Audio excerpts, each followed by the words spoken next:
starting off with the first phase, I would do a range of motion. So what I'm going to do is a passive hamstring stretch. So what I'm going to do is I'm going to lift my patient's leg up to where she feels uncomfortable. Is that okay? It's not painful, right? What I'm doing is lengthening that hamstring, making sure that because of the meniscal tear, things are going to tighten up. So you want to loosen all the surrounding muscles, and then I would relax, and then I would try and go further. Tell me when. Okay, and I would do this 3 sets of 10 seconds on each side.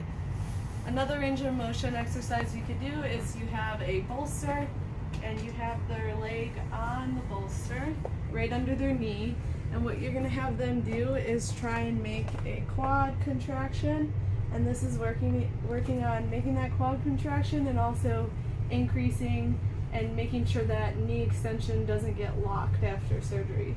So you're going to do this for 3 sets of 15 and making sure you squeeze your quad. Another exercise you can have your patient do is go against the wall, and they're going to have their injured leg up, and especially because this is phase 1, you can have them put their opposite leg under their leg, and this is going to help guide them down into flexion. So what you can do is tell them to dig their heel into the ground and go as close to 90 as possible. So you're going to have them do that 3 sets of 8. And just making sure your heel is digging into the ground. Okay, the next exercise, we're going to start doing strengthening. So what you would do is you would have them hold on and sit back a little bit, and then you're going to have them make a quad contraction. This is making sure that after surgery you work on building that quad strength. So you're going to do that 3 sets of 10. If they can do more, you could do 3 sets of 15. And you're going to do this on both legs. So the next exercise you can do is, it's going to strengthen your calves, but it's also going to decrease the swelling in your feet. What you're going to do is you're going to dig your heels into the ground and bring your toes up. If you have to, be by a table to support yourself, and then you're going to go up onto your toes. And you're going to do this front and back, 3 sets of 10. Due to our protocol we followed for phase 1, we're not going to do any proprioceptive exercises. Okay, now we're on to phase 2. So what we can do to progress the exercise is add an ankle weight. So we're going to start with heel raises again. So what you're going to do is you're going to have one leg down, and you're going to have a weight on, and you're going to dig your heel into the ground, and you're going to continue to do that to 90. And this is working on getting that knee flexion and also adding a little bit of resistance to it too. The next exercise for phase 2 is going to be a short arc quad. So what you're going to do is you're going to have a bolster or a ball under the leg. You're going to add a weight, and what you're going to try and do is make that quad contraction. And you do this 3 sets of 10. You can add weight from 1 to 5 pounds based on the protocol we followed.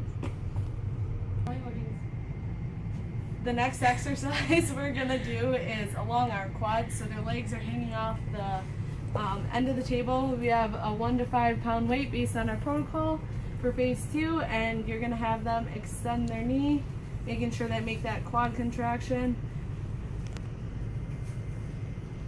This is helping work on that quad muscle that might be atrophied, and also working on terminal knee extension.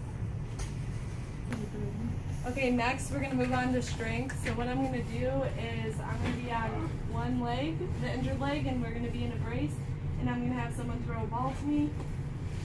And you're going to do that for 3 sets of 15. This is working on strengthening those hip muscles and making sure the hip muscles fire, also working on a little bit of balance. Go. The next exercise we're going to do is hip thrust. So what you're going to do is have a medicine ball. You're going to have them put their legs on. You might need to, as the clinician, hold the ball so it doesn't move. And you're going to have them hold on to the end of the table. And what you're going to have them do is contract their core and squeeze their glutes.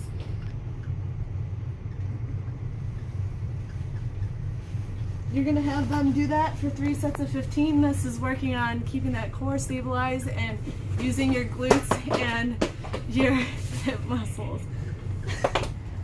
The next exercise you're gonna do is clamshells. So what you can do, if this is easy for the patient, you can add a TheraBand, but for now we're just gonna do the basic clamshells. You're gonna make sure your hips are in line with your body. You're gonna have your knees touching and your ankles together too. And what you're gonna do is you're gonna squeeze your butt, try and keep your heels together, and go back down. And then after that, you're gonna do a reverse clam. So you're gonna keep your knees together and your legs are gonna spread out like this. This is working on your hip flexors and yeah. For phase 2, we're gonna start incorporating proprioceptive balance. So what you're gonna do is you're gonna have your patient on one leg. You should be next to the patient just in case they're unstable. And what you're gonna have them do is balance on one leg with their eyes open for 30 seconds, and you do that 3 times. If they can handle that, have them close their eyes. And then you do that for three sets of 10, and then progressing forward, you can do it on an Eric's pad if that's not difficult enough for them. You could have 2 feet, have them close their eyes, and if that's okay, then you can do a single leg balance with their eyes open and then with their eyes closed. This is working on making sure all those ankle muscles and your whole body can stabilize yourself. The next proprioceptive exercise you can do is you can have your patient on one leg and you can have them do cup touches, or if you have cones, you can use cones. And these would be more spread out, and you would have them reach for each cone. And I would do this bilaterally, and I do this 3 sets, 3 to 4 sets of the three cups.